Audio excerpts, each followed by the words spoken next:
పుత్ర పవిత్రాత్మ నామమున ఆమేన్. ప్రభు మీతో ఉండునుగాక, మీ ఆత్మతో ఉండునుగాక. లూకా శుభవార్త 2వ అధ్యాయము పవిత్ర వచనములు 1 నుండి 7 వరకు. లూకా శుభవార్త 2వ అధ్యాయము పవిత్ర వచనములు 1 నుండి 7 వరకు. తన సామ్రాజ్యమందు జనాభా లెక్కలు సేకరింపవలయునని అగస్తుస్ చక్రవర్తి అధికారులకు ఆజ్ఞ ఇచ్చెను. ఈ మొదటి జనాభా లెక్కల సేకరణ కురేనియా సిరియా మండలాధిపతిగా ఉన్న కాలమున జరిగెను. అందులో పేర్లు రాయించుకొనుటకు ప్రజలందరూ తమ తమ పట్టణములకు వెళ్ళిరి. యేసోబు దావీదు వంశస్థుడైనందున గలిలియా సీమలోని నజరేతు నుండి యోదయా సీమలో ఉన్న దావీదు నగరమునకు బెత్లెహేమునకు జనాభా లెక్కలలో తమ పేర్లు చేర్పించుకొనుటకై తనకు ప్రదానము చేయబడినట్టు గర్భవతి అయిన మరియమ్మను కూడా వెంట పెట్టుకొని వెళ్ళాను. వారచట ఉన్నప్పుడు మరియమ్మకు ప్రసవ కాలము సమీపించెను. మరియమ్మ తన తొలిచూలు కుమారుని కని పొత్తిగుడ్డలలో చుట్టి పశువుల తొట్టిలో పరుండబెట్టెను. ఏలైనా వారికి సత్రములో చోటు లేకుండెను. ఇది క్రీస్తు సువిశేషము. క్రీస్తువా మీకు స్తుతి కలుగునుగాక.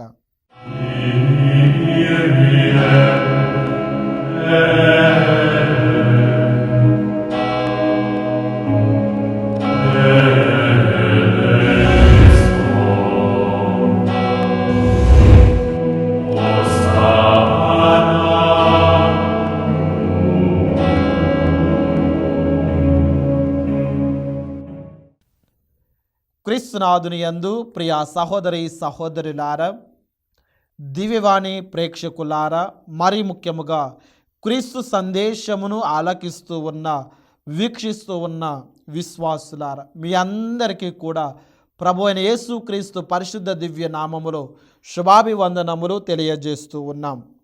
ప్రియ సహోదరి సహోదరులారా, ఈ రోజున మనం ధ్యానిస్తూ ఉన్నటువంటి అంశము సిద్ధపడు చోటు ఇవ్వు. సిద్ధపడు చోటు ఇవ్వు. క్రీస్తు జయంతికి మనం అతి దగ్గరలో ఉంటూ ఉన్నాం. అందుకే మనం సిద్ధపడాలి. ప్రియ సహోదరి సహోదరులారా, మానవ జీవితంలో మనిషి ప్రతి దానికి సిద్ధపడాలి. జీవితంలో సిద్ధముగా లేకపోతే ఎన్నోసార్లు ఓడిపోతాం, పడిపోతాం. అందుకే అన్ని రంగాల్లో సిద్ధపాటు అనేది అతి ప్రధానమైనది, అత్యవసరమైనది. అలాగనే ప్రియ సహోదరి సహోదరులారా, మన ఆత్మీయ జీవితంలో కూడా సిద్ధపాటు అవసరం. దేని కొరకు సిద్ధపడాలి? క్రీస్తు ప్రభు జయంతి కొరకు. ఆ క్రీస్తు జయంతి మహోత్సవం రోజున ఆ దేవుని దీవెనలను పొందుకోవటానికి సిద్ధపడాలి. అందుకే ఆమోసు గ్రంథము ద్వారా 4వ అధ్యాయము 12వ వచనములో దేవుని కొలుసుటకై సిద్ధపడు అని వాక్యము తెలియజేస్తూ ఉన్నది. దేవుడిని ఆరాధించుటకై, దేవుడిని కొలుచుటకై నీవు సిద్ధపడు అని అంటూ ఉన్నది. ప్రియ సహోదరి సహోదరులారా, క్రీస్తు జయంతికి మనం సిద్ధపడాలి అంటే 2 రకాలుగా మనం సిద్ధపడతాం. ఒకటి బాహ్యముగా సిద్ధపడతాం, మరొకటి ఆత్మీయముగా సిద్ధపాటు. బాహ్యముగా సిద్ధపడాలి అంటే మనం కొత్త బట్టలు కొనుక్కుంటాం, కొత్త షాపింగ్ చేస్తాం, పిండి వంటలు వండుతాం, వీళ్ళకి రంగులు అద్దుతాం, నక్షత్రాలు లైటింగ్లు దేదీప్యమానముగా వెలిగిస్తాం, కేకులు కొనుక్కుంటాం, క్రిస్మస్ గ్రీటింగ్ కార్డులను పంచుతూ ఉంటాం. ఇవన్నీ బాహ్యముగా ప్రియ విశ్వాసులారా. ఈ రోజున ఆ బాహ్య సిద్ధపాటు గురించి మనం ధ్యానం చేయటం లేదు. ఈ రోజున మనం ఆత్మీయ సిద్ధపాటు గురించి ధ్యానం చేస్తూ ఉన్నాం. ఎందుకు మనం ఆత్మీయముగా సిద్ధపడాలి ప్రియ సహోదరి సహోదరులారా? ఉదాహరణకు, ఒక రైతు రోజు కష్టపడి వానలు పడకపోయినా, వర్షాలు పడకపోయినా, పంటలు పండకపోయినా కానీ రోజు వెళ్ళి తన ఉన్నటువంటి కొద్దిపాటి పొలాన్ని దున్నుతూ ఉన్నాడు. ఆ కలుపు మొక్కలను వేరేస్తూ ఉన్నాడు. ఎప్పటికప్పుడు ఆ పొలాన్ని సిద్ధపరుస్తూ ఉన్నాడు. ఆ రైతును చూచినటువంటి అందరూ కూడా ఎగతాళి చేస్తూ ఉన్నారు. వర్షాలు పడటం లేదు కదా, ఎందుకు నువ్వు ఇంత కష్టపడుతూ ఉన్నా, మండు టెండలో కష్టపడుతూ ఉన్నా అని ఎగతాళి చేస్తూ ఉన్నారు. అయినా కానీ వారి మాటలు పట్టించుకోకుండా ఆ రైతు ప్రతిరోజు దున్నుతూ ఉన్నాడు. ప్రతిరోజు ఆ పొలమును సిద్ధపరుస్తూ ఉన్నాడు. మంచి విత్తనాలను కొని దగ్గర ఉంచుతూ ఉన్నాడు. అనుకోకుండా ఒక రోజున ఆ చిరుజల్లులు జల్లి బాగా వర్షము పడి ఆ యొక్క భూమిని బాగా తడుపుతూ ఉన్నది.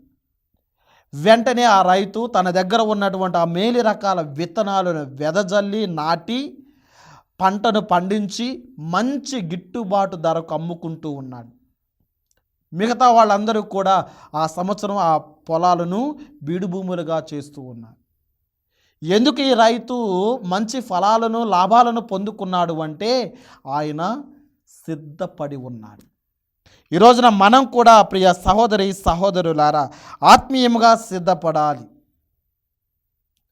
ఎప్పుడైతే ఆత్మీయముగా సిద్ధపడతామో, ఆ ప్రభు రాకకు సిద్ధపడుతూ ఉన్నామో, ఆ ప్రభు దీవెనలు మనం కూడా పరిపూర్ణంగా పుష్కలముగా నూరంతులుగా పొందుకుంటాము ప్రియులారు.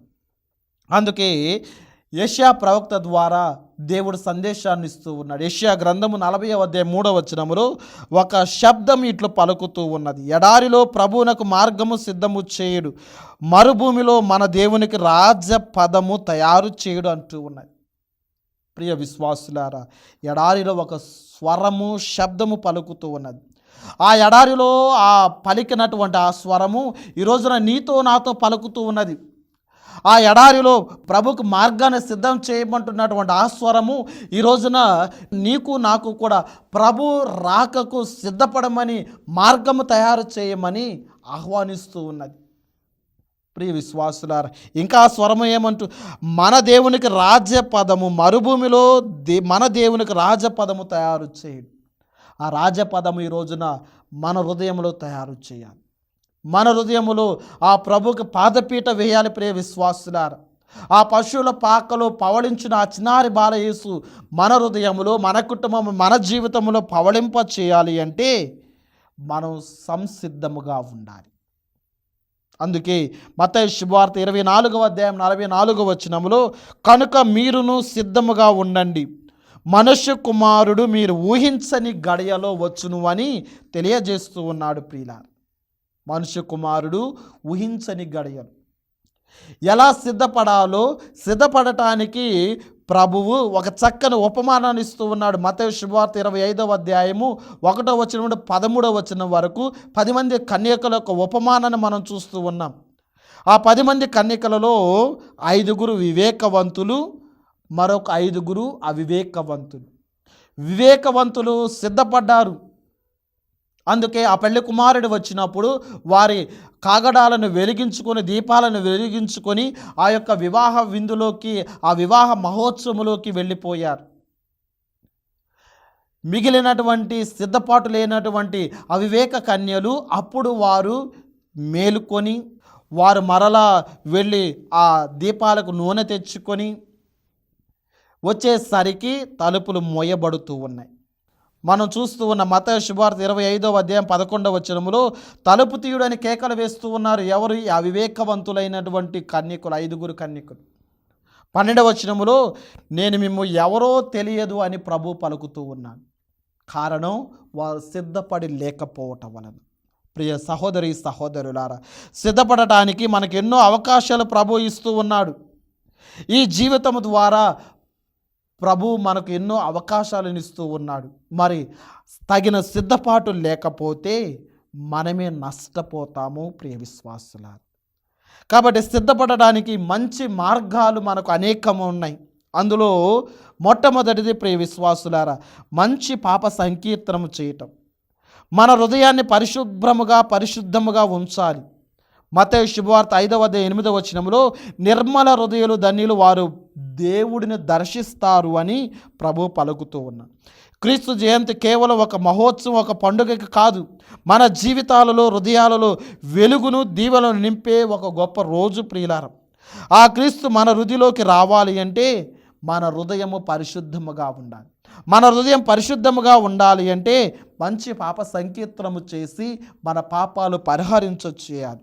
అందుకే మత్తయి శుభవార్త 3:8 పరలోక రాజ్యము సమీపించినది, మీరు హృదయ పరివర్తన చెందుడు అని వాక్యము సెలవిస్తూ. ఆ పరలోక రాజ్యం అనగా ఆ పరలోకమును వీడి భూలోకములో ఆ క్రీస్తు ప్రభు జన్మిస్తూ ఉన్నాడు ప్రియులారా. ఆ క్రీస్తు ప్రభు జన్మిస్తూ ఉన్నాడు. అందుకే ఆ క్రీస్తు ప్రభు జన్మదినోత్సవంలో పాల్గొంటున్నటువంటి మనము హృదయ పరివర్తన చెంది మంచి పాప సంకీర్తనము చేసి పాల్గొనాలి.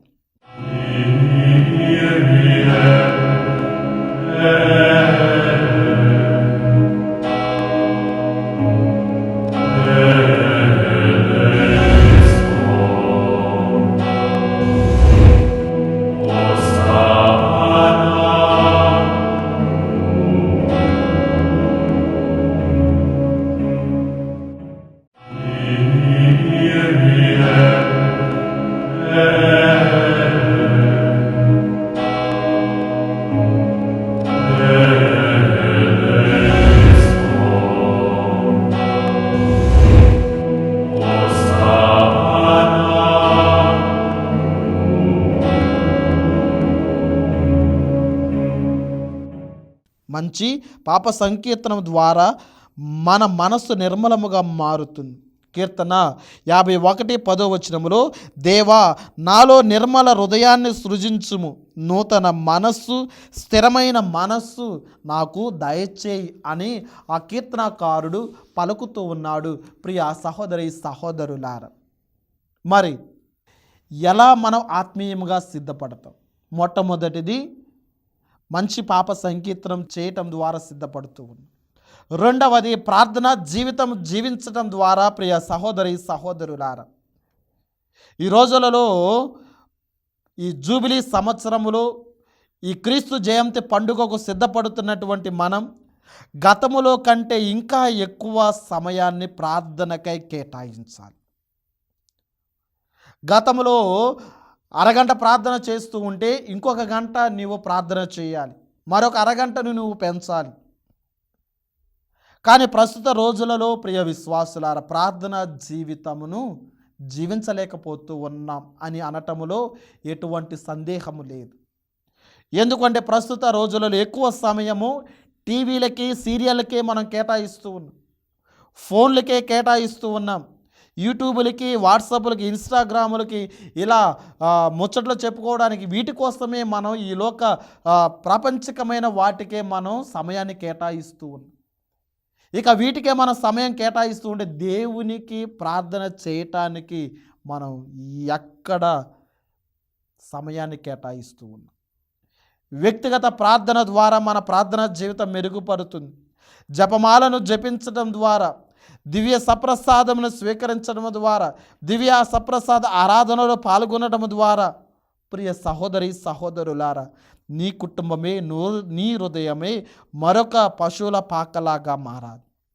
అందుకే పునీత పౌలు గారు తెస్సలోనిక ప్రజలకు రాసిన మొదటి లేఖ 5:17 సదా ప్రార్థింపు, సదా ప్రార్థింపు, ఎల్లవేళలా ప్రార్థన చేయి.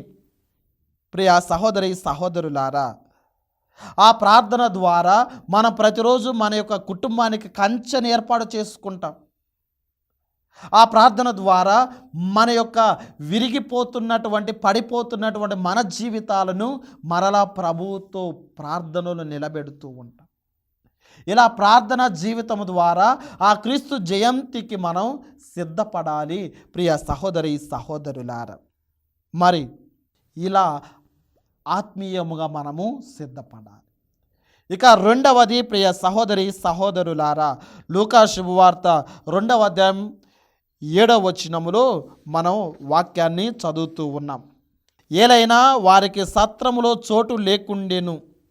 ప్రియ విశ్వాసులారా, నిండు చూలాలు అయినటువంటి మరియ తల్లి ఆమె సుదూర ప్రాంతం నుండి ప్రయాణం చేసి ఆ పురిటి నొప్పులతో ఆ చలికాలములో చాలా దూరం ప్రయాణం చేసి చోటు లేదు అని, ఎవరో చోటు ఇవ్వట్లేదు అని మనస్సులోనే మనోవేదనకు గురై ఆమె వారు చోటు ఇవ్వలేదు అని ఆమె మహా బాధపడుతూ ఉండవచ్చు.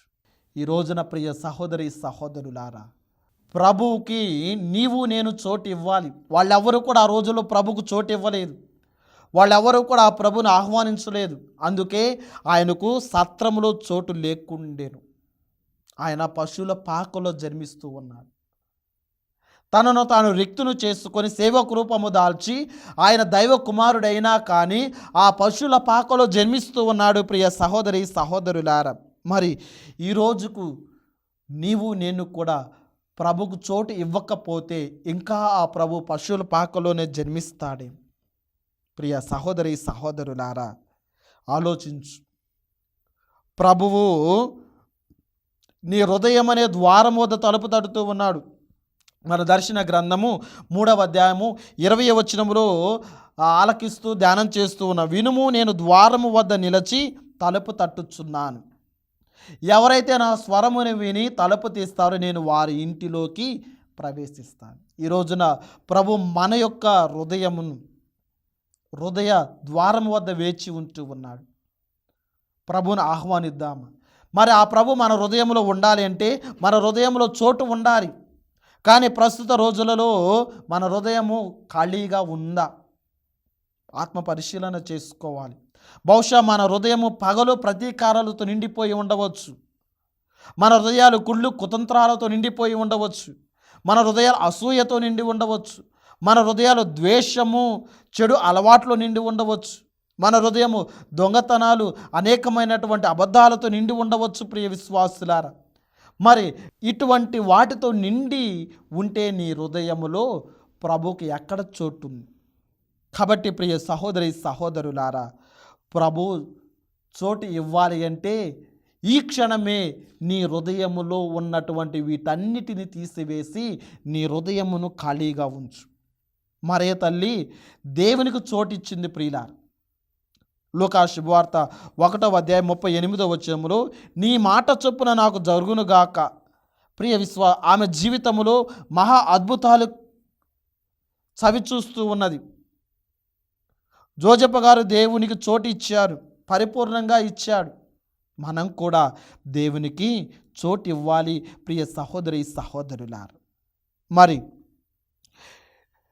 యోహాను శుభవార్త 14:23 వచనములో, నన్ను ప్రేమించువాడు నా మాటను ప్రేమించును, అప్పుడు తండ్రి వారిని ప్రేమించు. నన్ను ప్రేమించువాడు నా మాటను ప్రేమించును. ఈ రోజున ప్రియ విశ్వాసులారా, నీవు నేను ప్రభువుని ప్రేమిస్తూ ఉన్నా. నీవు నేను ఆ ప్రభు యొక్క రాకకు సిద్ధపడుతూ ఉన్నాం. నీవు నేను ఆ ప్రభుకు చోటు ఇవ్వాలని ఆశపడుతూ ఉన్నాం. మరి మనలో ఉన్నటువంటి వాటన్నిటినీ కూడా, అడ్డంకులన్నిటినీ, పాప కళంకములన్నిటినీ కూడా తొలగించుకోవాలి. ప్రియ సహోదరి సహోదరులు, అప్పుడే మనము పరిపూర్ణంగా సిద్ధపడిన వాళ్ళం అవుతాం.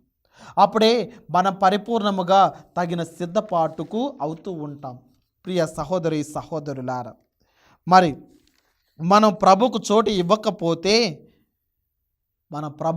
ఇవ్వకపోతే మన హృదయములో, మన కుటుంబంలో జన్మించడు. ప్రియ సహోదరి సహోదరులారా, వాళ్ళందరూ కూడా ఎవరు చోటు ఇవ్వకపోతే ఆ ప్రభువు ఆ పశువుల పాకల్లో జన్మిస్తూ ఉన్నాడు. మనం చదువుతూ ఉన్నాం లూకా శుభవార్త 2వ అధ్యాయం 7వ వచనములో, మరియమ్మ తన తొలుచూలు కుమారుని కని పొత్తిగుడ్డలలో చుట్టి పశువుల తొట్టులో పరుండబెట్టును, ఏలైనా వారికి సత్రములో చోటు లేకుండా ఉంటూ ఉన్నది. ఈ రోజున ప్రియ సహోదరి సహోదరులారా, ప్రభువుకు మనం చోటు ఇవ్వాలి. అలా చోటు ఇవ్వాలి అంటే తగిన విధముగా మనం సిద్ధపడాలి. ఆత్మీయముగా సిద్ధపడాలి. బాహ్యముగా సిద్ధపడని అవసరం లేదు ప్రియులారా. బాహ్యంగా మనం సిద్ధపడతాం, ఎందుకు? నలుగురు చూస్తున్నారని. ఆత్మీయముగా మనం సిద్ధపడం, ఎందుకు? ఎవరు చూడటం లేదు కదా అని. ప్రియ విశ్వాసులారా, ఎవరు చూచినా చూడకపోయినా ప్రభు మనల్ని చూస్తూ ఉన్నాడు. ఎవరు మనల్ని గమనించినా గమనించకపోయినా ప్రభు మనల్ని గమనిస్తూ ఉన్నాడన్న సత్యాన్ని మర్చిపోకు. ఈ రోజున ప్రియ సహోదరి సహోదరులారా, నీ జీవితము నా జీవితము దేవునికి ఇష్టమైన జీవితముగా ఉండాలి అంటే మనం సిద్ధపడాలి. ఆ సిద్ధపాటు కూడా ప్రియ సహోదరి ఆత్మీయ సిద్ధపాటు కలగాలి. ఆ ఆత్మీయ సిద్ధపాటు ద్వారానే ప్రభువుకు మనం చోటు ఇవ్వగలుగుతాం. అదే ఆమోసు ప్రవక్త ద్వారా కూడా దేవుడు మనకిచ్చే సందేశం. ఆమోసు గ్రంథం 4వ అధ్యాయం 12వ వచనం మన ప్రారంభంలో ఆలకించు. దేవుని కొలుస్తుటకై, దేవుని ఆరాధించుటకై సిద్ధపడు. ప్రియ సహోదరి సహోదరులారా, ఎన్నిటికో మనం సిద్ధపడతాం, ప్రాధేయపడతాం, ఎన్నిటికో మనం హడావుడి చేస్తూ ఉంటాం. మరి అతి ముఖ్యమైన దానికి సిద్ధపడకపోతే నష్టపోయేది నీవి. ఎప్పుడైతే నువ్వు సిద్ధపాటు కలిగి జీవిస్తావో, ఎప్పుడైతే ప్రభుకు చోటు ఇవ్వగలుగుతున్నావో, అప్పుడు దేవుడు నీ యొక్క సిద్ధపాటును చూచి నిన్ను దీవిస్తాడు. నువ్వు ప్రభుకు చోటు ఇవ్వటం ద్వారా ఆ ప్రభువు నీతో, నీ కుటుంబంతో, నీ జీవితంతో కలిసి ఉంటాడు. ప్రియ సహోదరి సహోదరులారా, చూడండి దేవుడు ఎంత గొప్ప సందేశాన్ని మనకు అందిస్తూ ఉన్నాడు. మరి ఈ రోజున ఆత్మ పరిశీలన చేసుకుని మనం ఆత్మీయంగా సిద్ధపడుతున్నామా, బాహ్యముగా సిద్ధపడుతున్నామా? ప్రతి ఒక్కరు ఆత్మ పరిశీలన చేసుకోవాలి. ముఖ్యంగా ఈ వాక్యాన్ని వింటున్నటువంటి మనందరము కూడా ఆత్మ పరిశీలన చేసుకోవాలి. ప్రియ సహోదరి సహోదరులారా, ఆ క్రీస్తు జయంతి వేడుకలలో పాల్గొనబోతున్నటువంటి మనం, ఈ యొక్క క్రీస్తు జయంతి జూబిలీ వేడుకలలో పాల్గొంటున్నటువంటి మనందరం సిద్ధపాటు కలిగి జీవించాలి. ఆ సిద్ధపాటు లేకపోతే మన జీవితంలో అనేకమైనటువంటి ఆటంకాలు ఎదురవుతూ ఉంటాయి. ముఖ్యంగా ప్రభు మన జీవితంలో, మన కుటుంబంలోనికి ఆహ్వానించుకోలేము. ఎందుకు అంటే సిద్ధపాటు లేదు కాబట్టి. ప్రియ సహోదరి సహోదరులారా, ఎప్పుడైతే నువ్వు ఆత్మీయంగా సిద్ధపడతావో, ఎప్పుడైతే ప్రభువుకు నువ్వు చోటు ఇవ్వగలుగుతున్నావో, దేవుడు తప్పకుండా నిన్ను, నీ కుటుంబాన్ని దీవిస్తాడు. కాబట్టి ఈరోజు మనందరము కూడా ప్రార్థన చేసుకుందాం. ఆ దేవాతి దేవుడు మనందరికీ కూడా సిద్ధపాటు, చోటివు అనే ఆత్మీయ వరాలు మనందరికీ దయచేయాలని ఈ యొక్క వాక్యము ద్వారా దేవునికి ప్రార్థించుకుందాం. ప్రభు మీ అందరితో ఉండునుగాక, మీ ఆత్మతో ఉండునుగాక. సర్వశక్తిగల సర్వేశ్వరుడు పిత, పుత్ర, పవిత్రాత్మ మీ అందరినీ, మీ కుటుంబం బిడ్డలందరినీ దీవించి కాచి కాపాడునుగాక. ఆమెన్. పిత, పుత్ర, పవిత్రాత్మ నామమున ఆమెన్.